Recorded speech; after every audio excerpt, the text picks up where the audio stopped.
अगर आप भी मयूर फिल्म भोजपुरी के ऑडियो वीडियो देखना चाहते हैं तो प्लीज़ हमारे चैनल को सब्सक्राइब करें और बेल आइकन दबाना ना भूलें।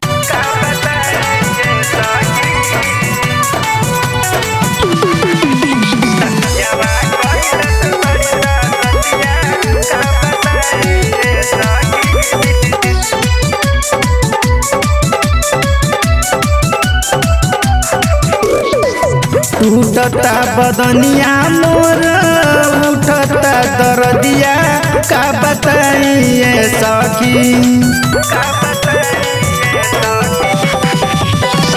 टूटता बदनिया मोर उठता दर्दिया का बताइए सखी। तपियावा कैलस बड़ी दुर्गतिया का बताइए सखी। तपियावा कैलस बड़ी सासतिया का बताइए सखी।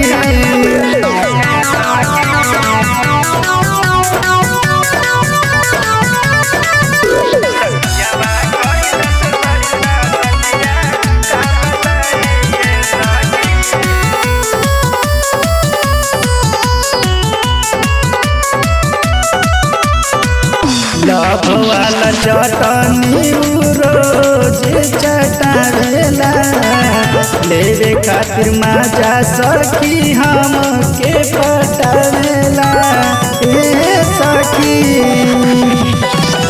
लभ वाला चटनी रोज चटावेला लेवे खातिर मजा सखी हम के पटावेला।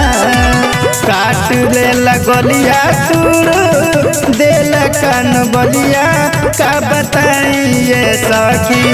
तपियावा कैलस बड़ी दुर्गतिया का बताइए सखी। तपियावा कैलस बड़ी सासतिया का बताइए सखी।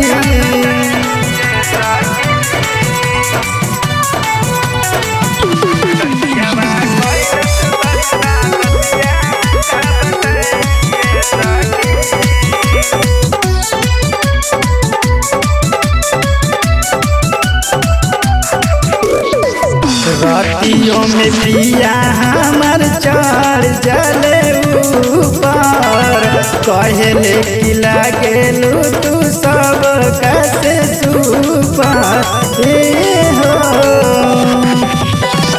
रातियों में पिया हमर चढ़ जले ऊपर कहले कि लागेलू तू सब कैसे सुपर। पिया जितेंद्र हमार माने न बतिया का बताइए सखी। तपियावा कैलस बड़ी दुर्गतिया का बताइए सखी। तपियावा कैलस बड़ी सासतिया का बताइए सखी।